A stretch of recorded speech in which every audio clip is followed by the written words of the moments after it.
आमचा लहान बंधू हा दरवर्षी करण ढेंडवाल याच्या शिव केसरी स्पर्धा दरवर्षी राबवतो.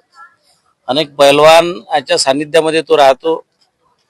HUPM मध्ये त्यांनी स्वतः पैलवानकी केलेली आहे आणि एक शहराचं जे वैभव आहे कुस्ती, कारण अनेक कुस्तीगीर या ठिकाणी अमरावती शहराने दिले आहे, त्याची परंपरा नेहमीसाठी जतन करणे आणि ती परंपरा कायम ठेवणे यासाठी आमचा करण पैलवान ढेंडवाल जो आहे आणि त्याचा संपूर्ण मित्र परिवार हा अशा प्रकारचं दरवर्षी आयोजन करत आहे. त्याला या आमच्या बडनेरा मतदारसंघाचे कर्तव्यदक्ष आमदार सन्मान्य रविभाऊ राणा, माजी खासदार सौ नवनीतजी रवी राणा आणि आमचे मार्गदर्शक सुनील भाऊ राणा आणि सर्व युवा स्वाभिमान परिवार आणि सर्व मित्र परिवाराच्या संयुक्त विद्यमानाने त्यांच्याकडे ही जबाबदारी आहे की करणचा कार्यक्रम अत्यंत चांगल्या पद्धतीने आपण या ठिकाणी करतो आणि नुसतं चांगल्या प्रकाराने इथून संपूर्ण महाराष्ट्रभर पैलवान या ठिकाणी येतात आणि सुंदर असं आयोजन आमचा करण ढेंडवाल पैलवान करतो. या ठिकाणी आज आमचे उपमहापौर सचिन भाऊ भेंडे सुद्धा या ठिकाणी आले आहे. रविभाऊ वडोकर आहे, आमचे मार्गदर्शक आहे, मोठे बंधू आमच्या सर्वांचे विनोद भाईजी जायलवाल, सोबत पराग भाऊ चिमोटे आणि सर्व या ठिकाणी या हेरीगिरीने या संपूर्ण आयोजनामध्ये आम्ही सहभाग घेतो आणि यामध्ये जवळपास संपूर्ण महाराष्ट्रातले पैलवान या ठिकाणी येत आहे आणि त्यांची जी सर्व जबाबदारी आहे, सर्व कार्यक्रमाचा जो काही आहे ते शिवकेसरी 2026 हा कार्यक्रम अत्यंत चांगल्या पद्धतीने पार पडला पाहिजे आणि त्यांनी अनेक मान्यवरांना या ठिकाणी बोलावलेलं आहे.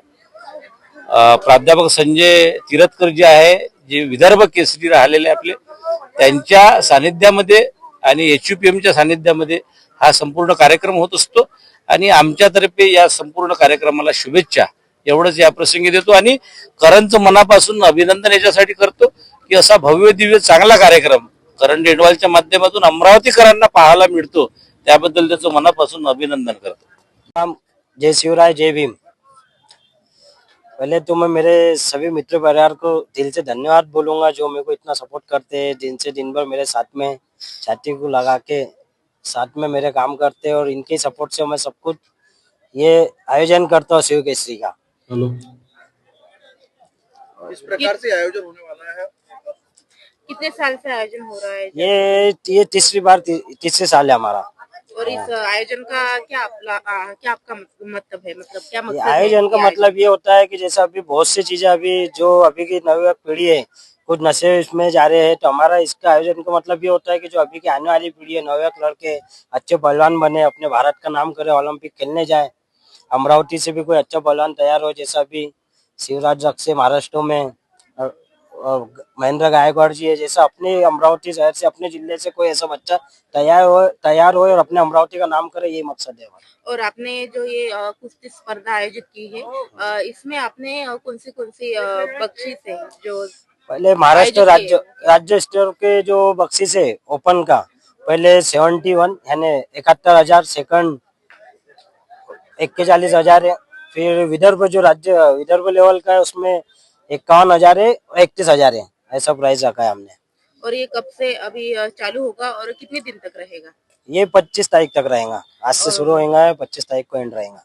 और आप ये युवा पीढ़ी को क्या संदेश देना चाहोगे? युवा पीढ़ी को यही संदेश देना चाहता हूँ कि इसको देख के कम से कम युवा पीढ़ी सीखेंगे और अपने अमरावती का नाम करेंगे, कई गलत लाइन में नहीं जाए, ये बस यही संदेश देना चाहता हूँ। आज शहीद दिवस असल्यामुळे शहीद भगतसिंग, राजगुरू, सुखदेव यांना पैलवान करणभाऊ ढेंडवाल यांच्या मित्र परिवारातर्फे आम्ही या ठिकाणी नेहरू मैदान इथे जे शिवकेसरी कुस्तीचे दंगल होत आहे त्या निमित्ताने आज कुस्तीच्या दंगला निमित्ताने आज जे सुरुवात होत आहे, सर्वात अगोदर ज्या हुतात्म्यांनी या देशासाठी आपलं अवघ्या 21व्या वर्षी रक्त सांडवलं आणि 21व्या वर्षी जे फाशीवर चढले ते असे शहीद म्हणून अमर झालेले शहीद भगतसिंग, सुखदेव, राजगुरू यांना करण ढेंडवाल मित्र परिवाराच्या तर्फे आज आम्ही श्रद्धांजली या ठिकाणी देण्यात आलेली आहे।